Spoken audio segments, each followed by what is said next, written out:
Nigerians are expected to seek out the best. 2 words to describe the activity. The Yoruba Unity Forum is conducted. Be the first to know. From the north, south, east, west, and around Africa. We break the news. Now you can catch all the actions live as the news breaks. We are Core TV News. Welcome to Core TV Primetime News, a 24-hour news station. Thank God it's Friday. Good morning to you, and thank you for joining us on Core Digest, where we'll bring you in-depth review and analysis of stories as they break in Nigeria. Yesterday, the opinions were high that today, indeed, history will be made.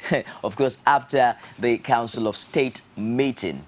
Unusually, certain past presidents were expected. Of course, almost all the APC governors were also present, as well as the APC presidential candidate. Prior to that time, you and I know what was in the news. There were opinions that there are possibilities that the February 14 elections are being proposed to be postponed, and the APC was of the opinion that that is no way to go at all. I was also here on the show with Special Assistant to Mr. President on Public Relations, who also gave an highlight, shed some spotlight on that issue, saying that if you consider the issues of irregularities shrouding the distribution of the permanent voter cards, then it is not just enough to go ahead with elections without considering the disenfranchisement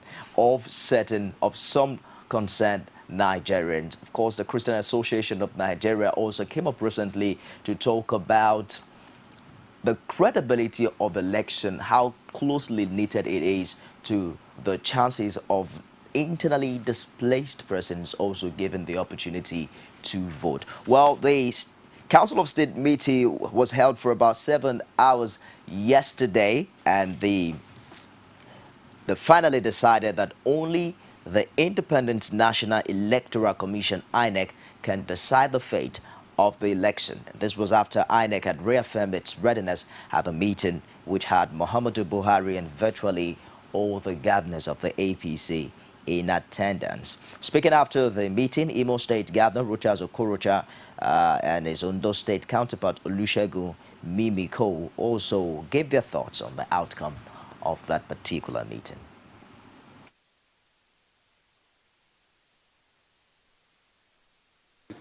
Reports coming from INEC indicates that INEC has said they are very, very ready to conduct the election, and the security agencies have shown concern about certain local governments where they have security challenges.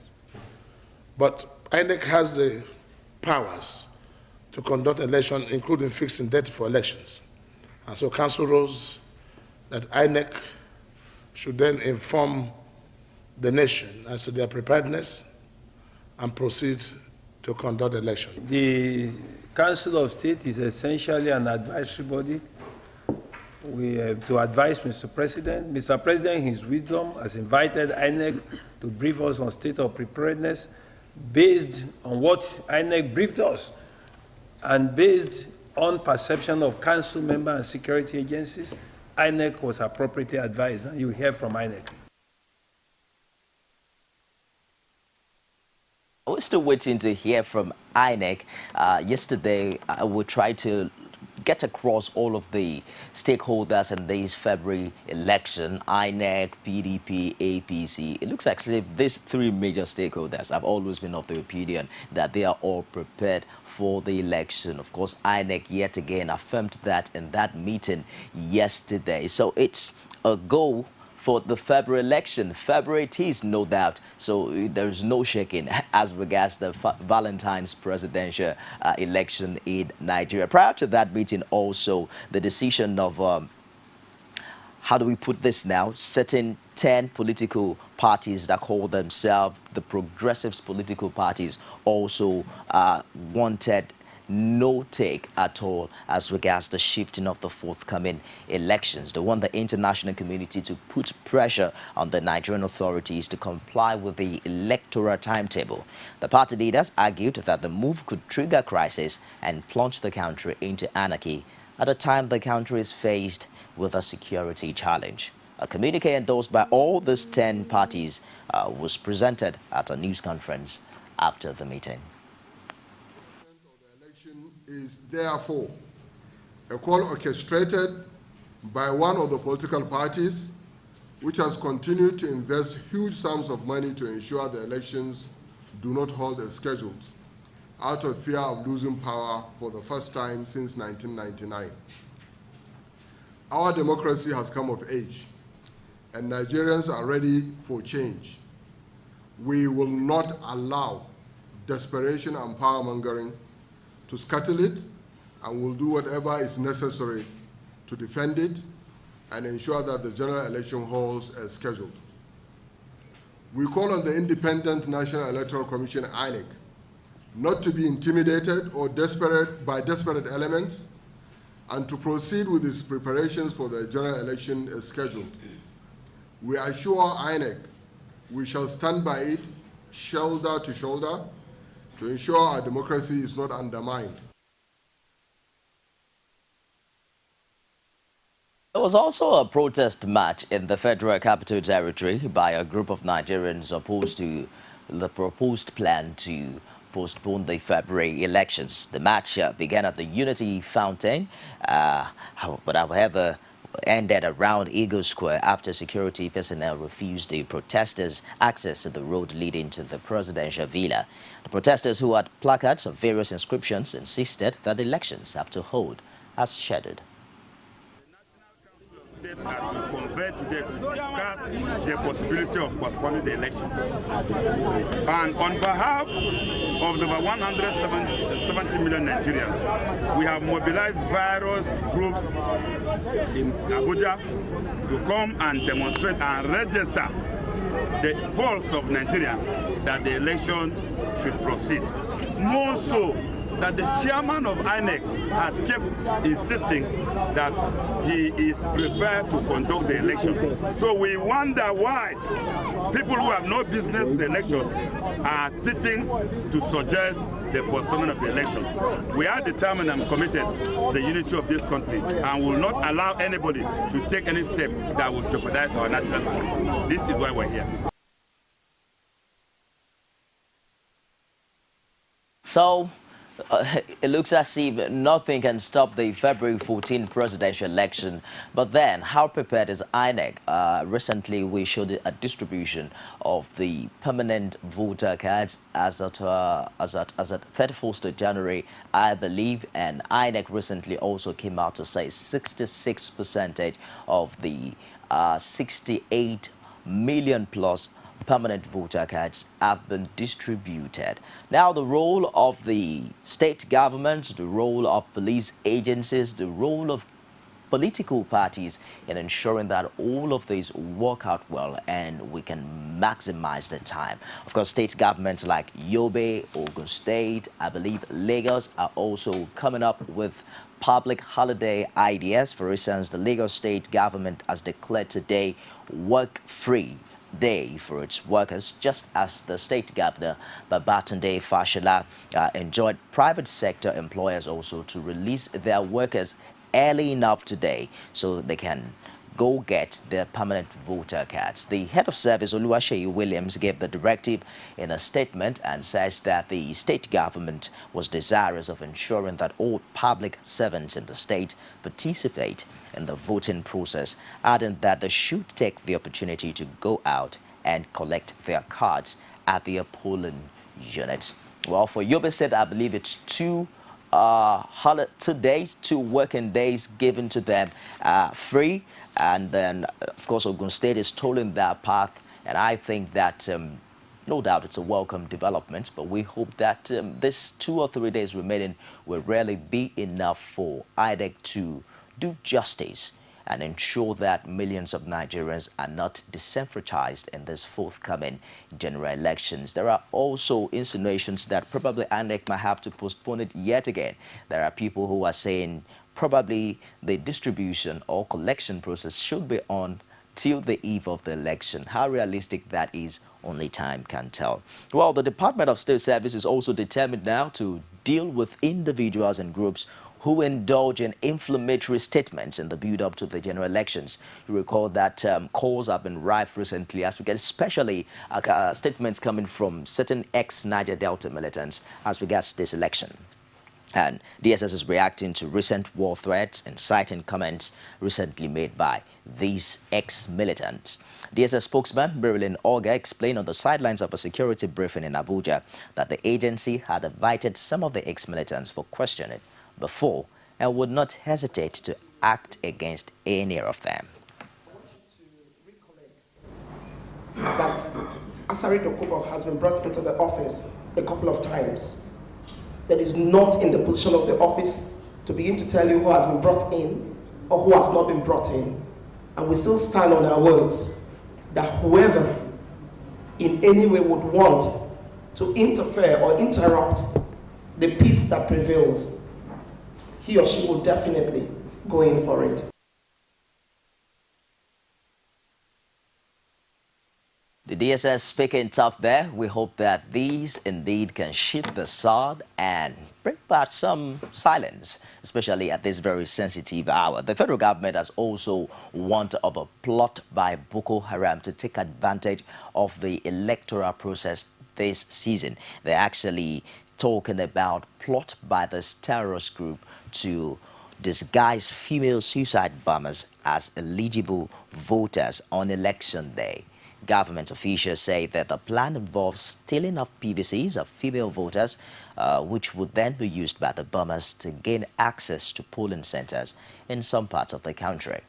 Coordinator of the National Information Center, Michael Mary, discussed this at a security briefing in Abuja, and he advises Nigerians, especially female voters, to remain vigilant and ensure that their PVCs do not fall into wrong hands. Or steal the permanent voters' cards of female voters, hand over same to female suicide bombers, and create access for them into polling centers where they will detonate bombs and kill unsuspecting voters. By this information, therefore, Nigerians, especially female voters, are warned to remain vigilant and also jealously guard and preserve their PVCs to avoid the possibility of their being lost or used by these bad elements who would put them to untoward uses. I believe the most valuable asset of every Nigerian at this time is the PVC. Apart from the possibility of it being stolen by Boko Haram, I think you and I really needed to make our voice count as regards what the next term of leadership will be in Nigeria. Well, the Council of State meeting yesterday wasn't just all about the postponement, the proposed postponement of the election. Mr. President also took out time to launch 3 national security documents which he believes will pave way for a more effective war against terrorism and cyber crimes. The documents are the National Security Strategy, Counter-Terrorism Strategy, and what they call Cyber Security Plan and Strategy. Speaking at the launch in Abuja, Mr. President advised all security agencies to adopt the principles enshrined in the documents. He also solicited the cooperation of all Nigerians for the successful implementation of the new security initiatives. The launching of these 3 documents is only a symbolic gesture that must be underpinned by concrete and proactive actions and measures. I therefore implore all security agencies to adopt and adapt the vision and principles contained in the documents. I also recommend the publication to civil society organizations, relevant stakeholders, and Nigerians in general. These documents will no doubt contribute immensely to our collective efforts at finding solutions to the security challenges we which pose a threat to our progress and development efforts. Distinguished ladies and gentlemen, it is now my honor to formally launch the National Security Strategy,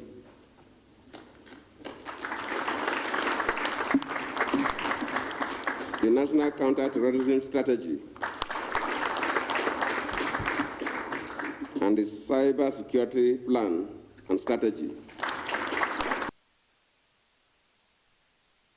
Hopeful that the content of this document will ultimately result into certain successful achievements in the ongoing fight against insurgency in this part of the world. Of course, the forensic audit conducted into the operations of the Nigerian National Petroleum Corporation has now indicted the management of the corporation on a number of questionable transactions. A few days ago, Mr. President received that document from the private company seen into that particular affair. He promised that by Wednesday, some revelations will be out. It's Friday, and it looks as if we have some already. The audit was ordered by Mr. President, you recall, in the aftermath of the claims that oil revenue running into $20 billion was missing. Well, the highlights of the audit report released on Thursday by the Auditor General of the Federation, Okura Samuel, showed that NNPC cannot account for $1.48 billion. Okay, it might not sound like $20 billion, but it looks as if we're talking about a little fraction of the money here. PricewaterhouseCoopers recommended that NNPC should refund the amount and also wants the government to restructure the corporation's operation. In relation to the crude oil liftings was 50.81 billion and not 47 billion as earlier stated by the Senate Reconciliation Committee for the period from January 2012 to July 2013. Based on the information available to PwC and from the analysis above, the firm, that is PwC, submitted that NNPC and NPDC should refund to the federal government in a minimum of 1.48 billion. The corporation operates an unsustainable model. 46% of proceeds of domestic crude oil revenues for the period was spent on operations and subsidies. The corporation is unable to sustain monthly remittances to the Federation Account Committee, that's fact, and also meets its operation costs entirely from proceeds of domestic crude oil revenue, and have to incur third-party liabilities to bring the funding gap. NNPC model of operation must be urgently reviewed and restructured, as the current model, which has been in operation since the creation of the corporation, cannot be sustained.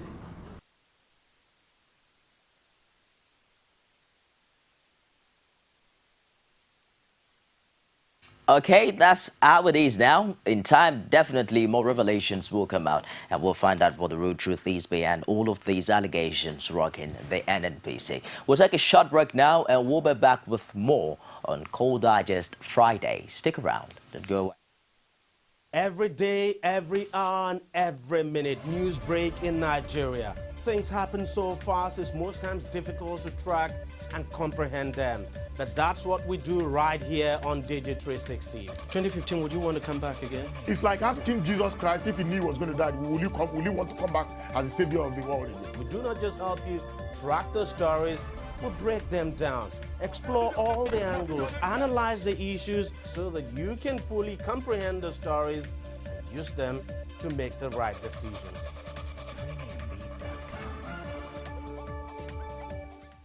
Glad to have you join us on another edition of The Political Arena, the most detailed and incisive political show.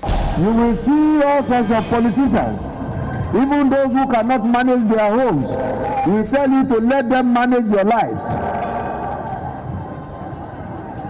Look well, shine your eyes. So stomach infrastructure is a way of life. Even if I cannot do anything, and I continue to help your stomach so that your life will keep on going. So my style is without apology. Stomach infrastructure is a way of life for me. I should ask you, what is going right in this country?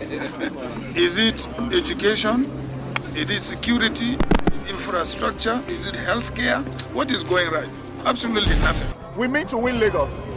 PDP is going to win Lagos in 2015. And that means that everybody must be on board. INEC has colluded with the presidency, the opposing party, to rig this election from the data to the end. The successful conduct of free, fair, and peaceful elections in Ekiti is a good omen for the subsequent elections to come, and the 2015 general elections must be the best. The good, bad, ugly, and beautiful sides of the Nigerian political system. Join me every Sunday at 9:15 p.m. on Core TV News. From time immemorial, women have birthed life, shaped character, and by extension, influenced the society. Moremi of Ife, Emotan of Benin, Queen Aminat of Zaria, all women of influence and power. Whether it's before election, after election. How ironical. Women being so powerful, yet have few grounds in decision making. They see you as a wife, and I see you as a wife to a man. We are talking women in politics. A woman will be bold enough to stand up and say, I want to become president of Nigeria. Only on Core TV News. This morning, Nigerians encourage corruption, cites June First of the Punch newspaper. Nigerian government forum calls for Okonjo Iweala's resignation. Page 2 of the Punch newspaper. The Dailies, every day on Core TV News.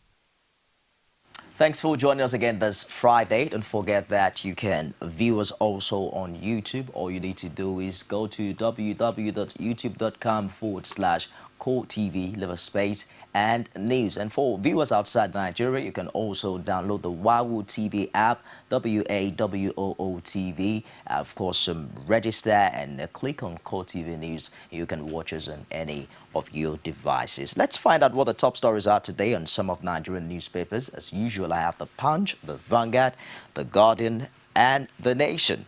And I'm joined this morning by veteran public affairs analyst, is also the former NBA Ikeja branch in Lagos, talking about Barrister Monday Ubani. Good morning, sir. Thank you. Thank you very much for joining us today. Thank you. Morning. Let's start with the Punch newspaper.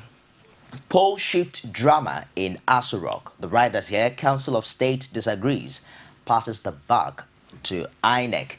Mimiko Okorocha in Game of Words. We showed you the video earlier in my opening remarks. Jega National Commissioners meet today. Those are the top stories on the front page of the Punch newspaper. Of course, the front page picture also shows the Senate President, the APC presidential candidate, and Osun State Governor at the Council of State meeting yesterday. Forensic audit report indicts NNPC Corporation to refund $1.48 billion. That's on page 30. Jonathan doesn't deserve re-election, says Soyinka. Abuja police chase tricycle rider to death. Pages 4 and 5 of the Punch. And Clark Ezefe Okorome seek Jega's resignation. Well, let's start with the outcome of the Council of State meeting yesterday. Many were of the opinion that that was an history-making meeting, so to speak. But the way it is now, it looks as if February 14 it is. What are your thoughts along that line? It's a date. February 14th is the date because they have actually shifted the responsibility as to the announcement of any postponement or insisting on the election should hold to INEC. And INEC has consistently spoken in favor of holding the election on the 14th and, saying that they are ready. So if that particular responsibility, which is actually the correct thing, is still shifted to INEC, INEC will make a pronouncement today reaffirming that position that everything is ready, that we should be ready to exercise our franchise on the 14th of February. Are you comfortable with the readiness of INEC, given the PVC distribution as it is now? Well, INEC did not appear to me as having done a good job. You know, if you take into cognizance how many years they had the last election, and then the years they had to have prepared for this particular election, they would have put everything in order. This PVC thing would have been done away with last year, and everyone, you know, probably, even if it's not 100%, maybe about 90 or 95% distribution rate. But we are still having problem with the PVCs. A lot of people are complaining that even the areas they ask them to go and pick the PVCs, when they get there, they don't see any of them. They don't see any of the INEC ad hoc workers or even permanent workers, you know, doing that, and that is not too good. But they are saying, look, between now and 13th, they would have done enough job by distributing. Now some state governors are now granting public holidays to their staff to ensure that they go and pick the PVCs, which is also a very good one. Lagos State has declared today. This is the second time Lagos is declaring. I think Ogun State declared 2 days. You know, and Yobe State too. So it's good that this period is given as work-free day, so that people can go. And then after that, let us now take a look as to how many again, you know, have been, you know, denied that opportunity. But I tell you, there are so many of the cards also that may be evidence of double registration. And then there are those also who may not be willing to go and pick. There are those who have relocated and they're not interested in coming to pick their card. So for those ones, what do? You cannot force them to. So, but INEC must put their acts in order. It's important that INEC gets it right this time around. Is there any requirement of the law that dictates the minimum percentage of cards that has to be distributed to qualify an election as being credible? No. There's no such requirement in law. But of course, before you win an election, there must be substantial compliance with the electoral process itself. If you have given out almost 80% of the PVCs, almost, and you are ready to even give up to 90, if that is done, I don't think any person can contest that election is not, especially almost everyone is asking for the election to hold. And so you cannot appropriate and reprobate. You cannot ask for the election to go on, and then at the end of the day, because maybe you didn't win, you know, you begin to now complain that no, the election is not free and fair. So the most important thing is INEC state of preparedness. You know, are they really prepared?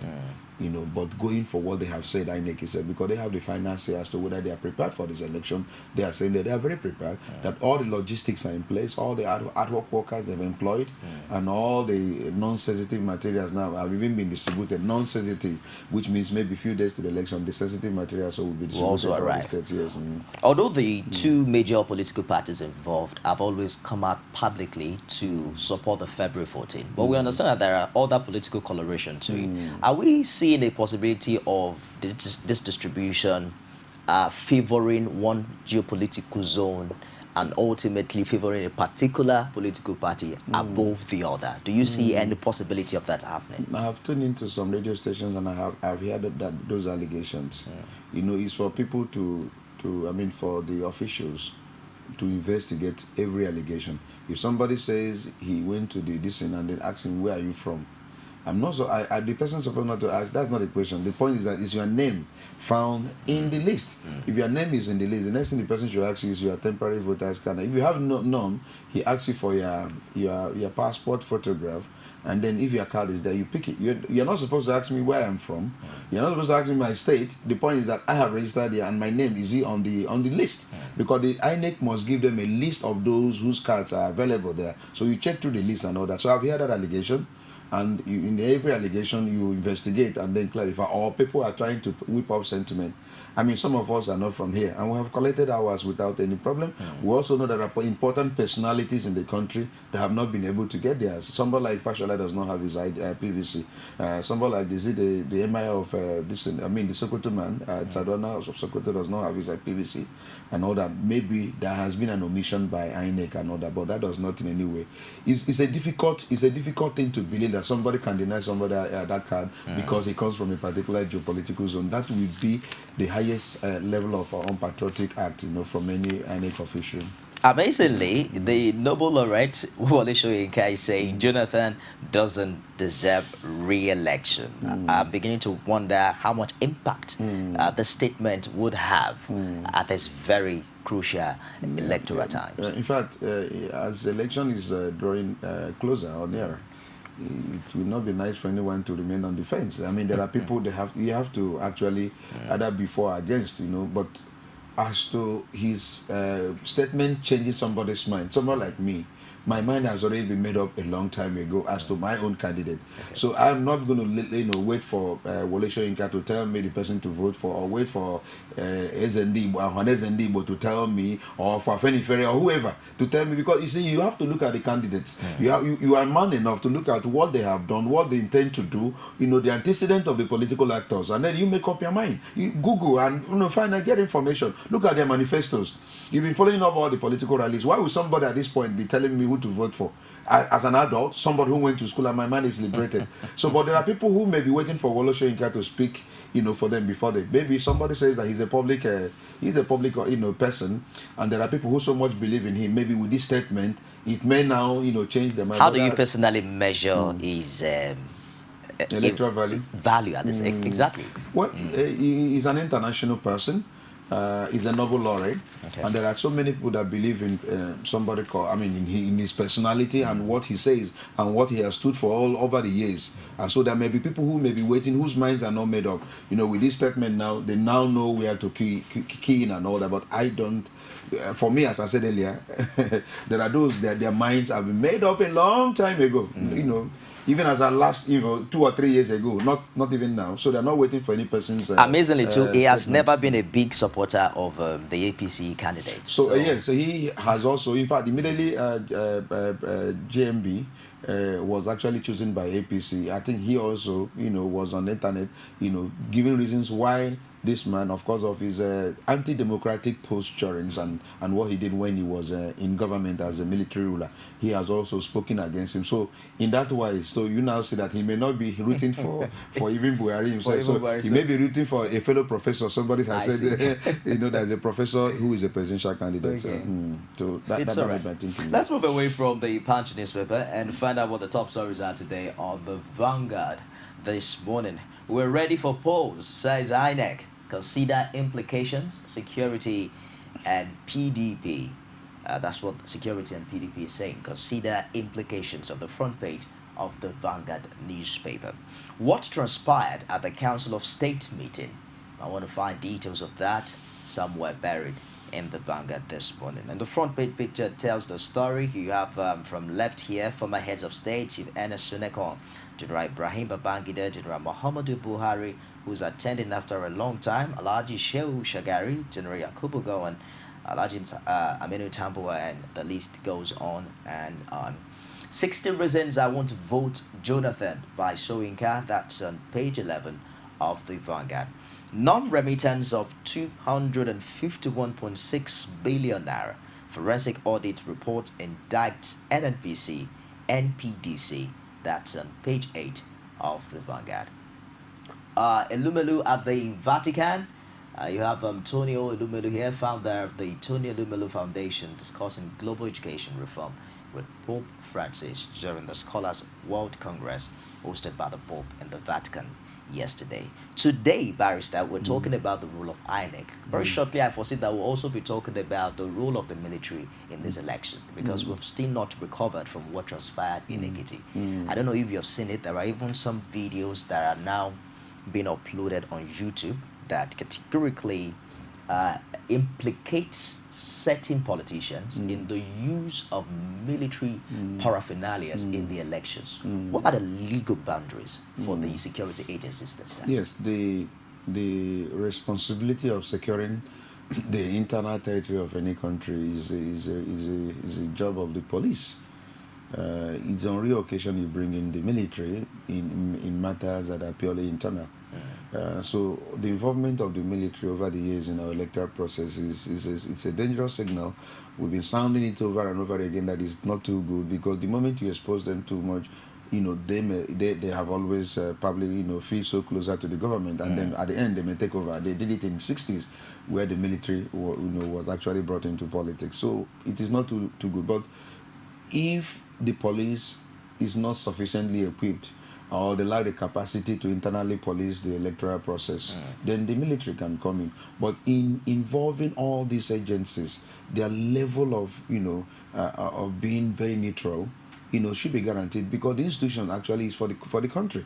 These institutions are meant for the country. They are being paid with taxpayers' money. They are not to work for any political party. They are not to work for any opposition party or for the political party that is in power, but to ensure that there is adequate security of lives and property, there is internal, peace, so that people can, without any intimidation or fear, go out and exercise their franchise without any intimidation. So that is what they should guarantee, and so they shouldn't take sides. In getting them involved most of the time is that we've seen them, acting for one political party or the other, especially for those political gladiators that have so much money. If you have more money, the more you have, other any of the institutions supporting you, which shouldn't be. So we are saying, if the INEC must involve the military, it should be also minimal. They should not get too close. Theirs may be poles apart to ensure that if there is any sign of trouble, they can be, brought in. But don't bring them too close. But the normal responsibility of ensuring lives and properties are secured in any territory, it is that of the police. So get the police properly equipped, get them properly motivated, and also ensure their neutrality in ensuring that peace. How do we ensure that neutrality in such a case where they answer directly to political office holders? You have a situation whereby a minister says there's no way you can be promoted, your promotion letter will pass through my table and all of that. In such a situation, how do you foresee neutrality at electoral times like this? Yeah, we're battling with this issue of having strong institutions in Africa. And the reasons are so many why we are not, getting it right. We don't take into cognizance the legal verbs, put them in place to secure their independence and neutrality. Who appoints the piper most of the time dictates the tune. So you must also be very careful as to who appoints and the processes of appointment, also processes of removal and who removes. So you secure, and then issue of funding. These are the processes of securing the independence of any institution. You must who appoints and who removes and who funds them and what is the source of their funding and how can they even have autonomy to it. These are issues. So if they are still dependent on from one arm or the other, their neutrality cannot be maintained in things like this. So building strong institutions has been the bane of Africa, has been the problem of this country. And so that's why it may be difficult even now to say, they will remain neutral, because the executive controls virtually everything. And so in that wise, and they are contesting. They are partisan, they are stakeholders in this and all that. So, most times it's like who pays the piper actually detect the tune. So we must get it right from the foundational level. That is making sure that we separate these things properly by source of appointment and who removes and funding, and then ensure that our institutions are built very strongly, not on personalities. And so that when anything happens, somebody does not look towards the presidency or look towards the governor's office in order to take a decision, because he's independent in every fight and he has gotten the legal backing to do what the law says he should do. In cases where some security agencies are perceived to be biased, for instance, in Ekiti, we had a particular political party saying that some of its stakeholders were arrested the night before the election. One would have thought that the judiciary will come in and then we'll see justice served in such cases, but that hasn't been the case in Nigeria. The problem with Nigerian judiciary is the issue of delays. Don't be surprised that those cases are in court. They may have been filed, and then awaiting pronouncement. You remember that El Rufai was restricted in one or other in Ekiti or in Anambra somewhere. So, and he went to court, and there was a pronouncement made by the court declaring that particular arrest, illegal.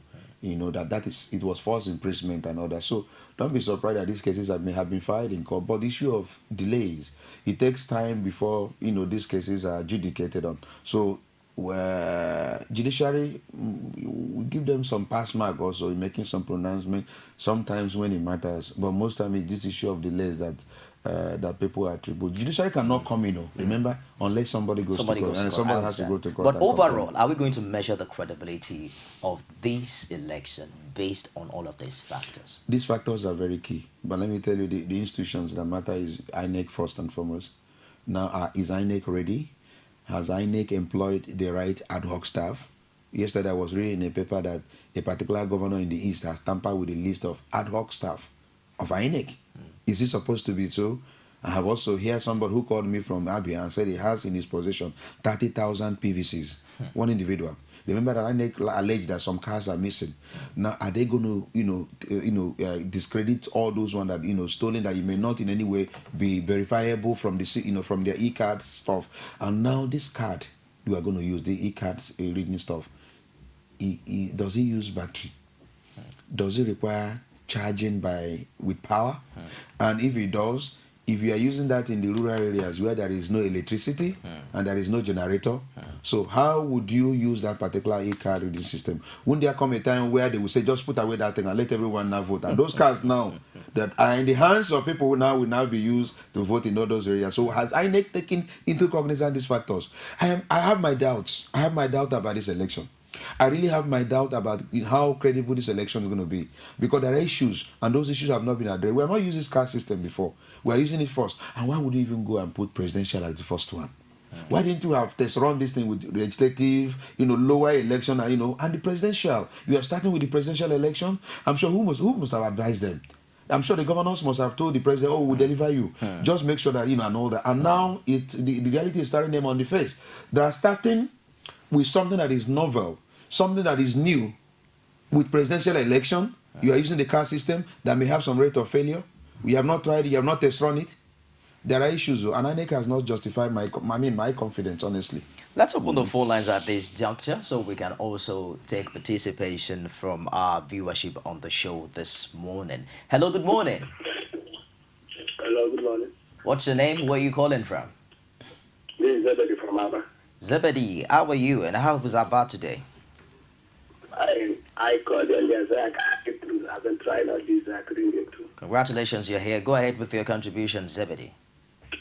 Yeah, I want to say something on what Wole Soyinka said. Okay. To me, Wole Soyinka is right. To me, the two candidates are not even credible for me to vote. Because Buhari is an old man.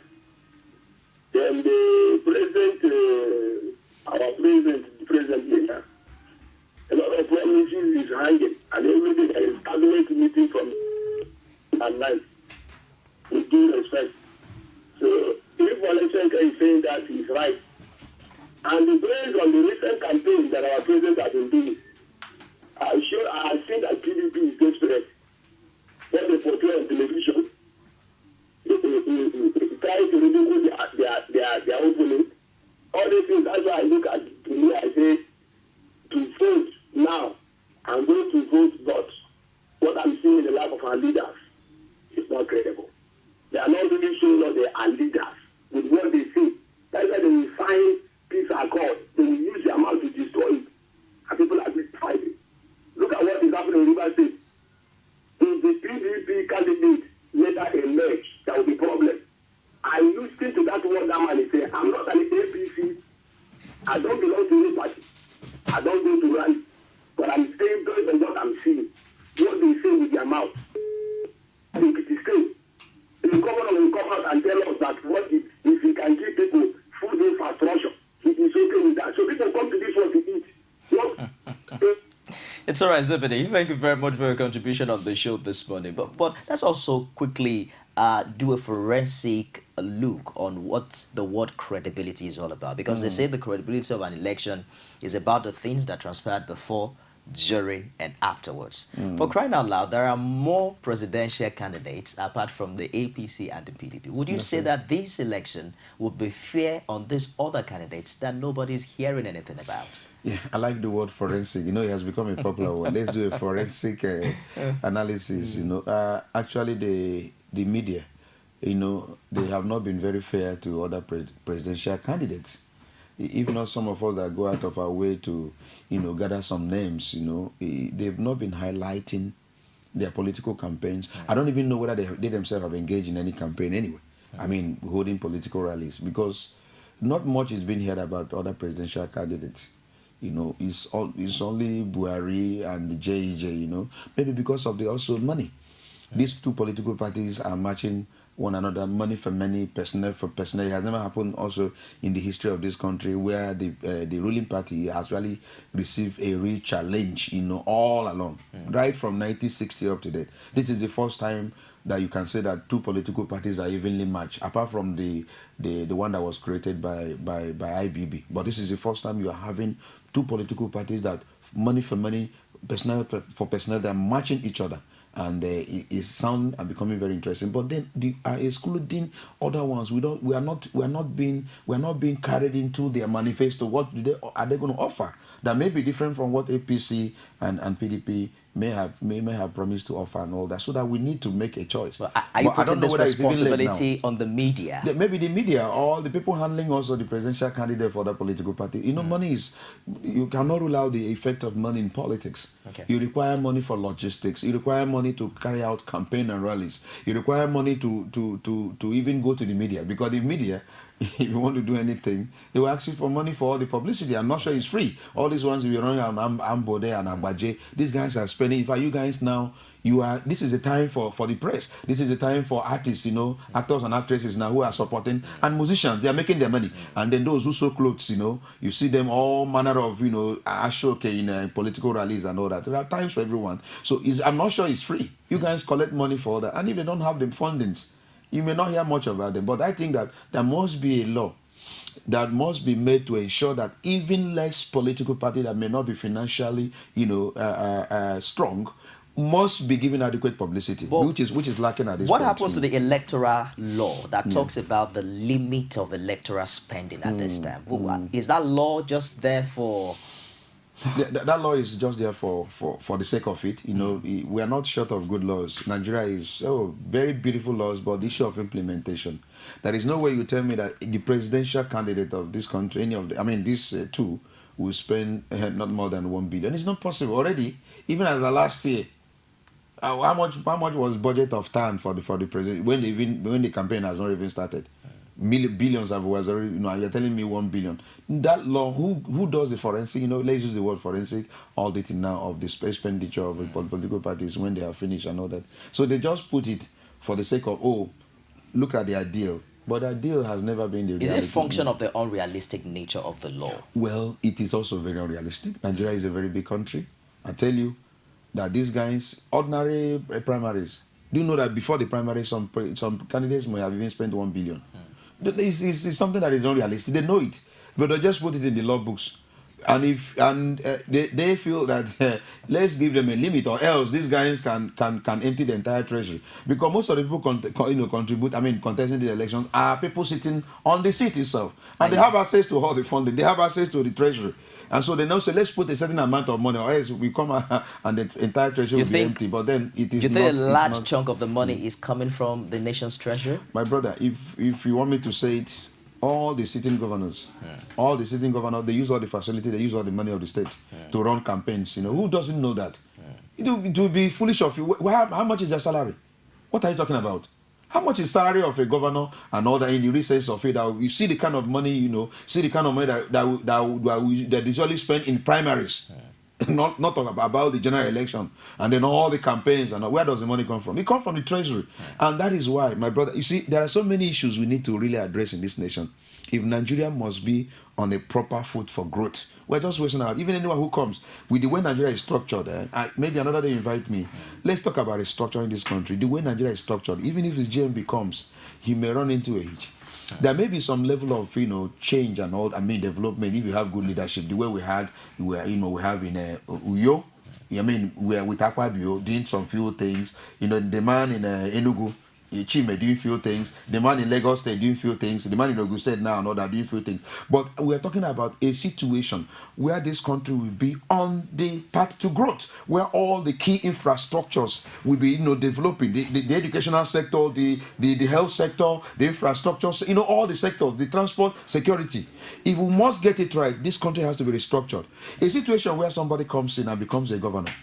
and nobody checkmates him. The institution that's supposed to checkmate is not checkmating. He has access to the treasury, and he does put hand and collect as much as he can. At the end, nobody punishes him. Nobody finds out. And even if you find that nothing happens to their findings and all that, it cannot happen in any country. So we need to restructure Nigeria and make governance less expensive, and then reduce cost of governance. Let's take this call. Hello, good morning. Hello? Please turn down the volume of your TV set. Can you do that? Yeah, good morning. Good morning, my brother. What's your name? My name is Salisu. I'm calling from Niger State. Salisu, go ahead with your contribution. You know why I'm happy yesterday is that our statesmen, they really made a very good decision yesterday, and I was very happy because this country needs justice, not injustice. Not people who want to destabilize this country. We need people who are capable of carrying this country in a long way to come. Because Jega a job. When person do well, he say so, he has done well. Because if you look in the history of our politics in Nigeria, we have never done justice. In INEC, since 2009, there was a lot of manipulation every day, and every day they say power, PDP power, up to now. And this man now wants to bring a modern equipment that will take us to another next level. And some people are still coming against this gentleman. I think it's uncalled. We have to try anything to hold this election, and nobody will stop it. I told you yesterday, I said nothing will stop us, and that is the prayer we are on up to now. That's all right. Thank you very much, Salisu, for your contribution from Niger. We have to wrap up this segment now, but do you see a literal translation of the kind of zeal we are seeing now from the electorate? Do you see it translate into a better credibility as we enter into another election? Yeah, the people have a role to play. And there has no time in the history of this country where you have so much awareness. So much awareness has been created. So much advocacy have gone into this particular electoral process, and people are enlightened now. People are even zealous, and people are beginning to realize that power and sovereignty resides with them. And that's what we're saying, that if any government comes in now and within 4 years it does not perform, the people now will have and the moment Nigerians realize that power resides with them, that is my greatest happiness in all these things that is happening. Are you following me, sir? That no government again will come in and take Nigeria for a ride and for granted. Are you following? Because at the end, Nigerians will react at the polling time and all that and get you out. Now the fact that you win election does not mean you'll be there for 8 years. Forever, because if you go there, you don't perform, they have a right to put you out, next year, boot you out. So I think that realization is key. And then the people must do this for me. Please, wherever, in the villages, in the towns, you go and cast your vote. Please stay in that unit until the vote is counted. And then record it with your phone, the this and another. Because where we have problem most time are the collection centers. By the time you count at the polling unit, and then the thing goes now to ward collection center, you see figures change. And then all the political parties now will employ adequate polling agents, political party agents, who will not in any way betray the political party. Please make sure you settle your agents very well so that they don't betray you. By the time they are there physically and take account of what is recorded there, the man over there has taken account of what's recorded there. And so when they bring all of them together in that collection center at the ward level, fine, all of you will know whether what you have collected tallies, because they will have phone numbers to exchange. Okay, you call, what did you get in your own? What did you get in your own? Please, I'm advising all the political parties, both PDP, both NCP, all of them, have correct agents in your polling unit and give them phones so that they can use phone. Then at the local government collection center, people will also aggregate from the ward what they have collected at the ward before it comes to the state for final announcement. So with all that awareness, with all that issue of being alert on the side of all political parties, you find out that you will reduce rigging.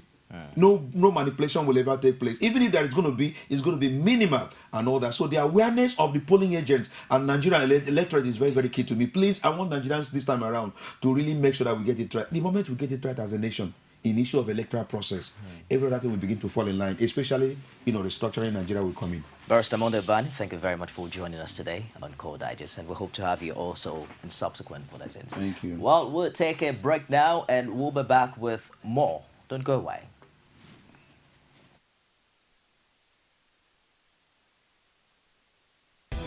This morning, Nigerians encourage corruption, cites June Festa of the Punch newspaper. Anonymous Nigerian Gardeners Forum calls for Okonjo Iweala's resignation. Page 2 of the Punch newspaper. The Dailies, every day on Core TV News. Every day, every hour, and every minute, news break in Nigeria. Things happen so fast, it's most times difficult to track and comprehend them. But that's what we do right here on Digit 360. 2015, would you want to come back again? It's like asking Jesus Christ if he knew he was going to die, will you want to come back as the savior of the world again? We do not just help you track the stories, we break them down, explore all the angles, analyze the issues so that you can fully comprehend the stories and use them to make the right decisions.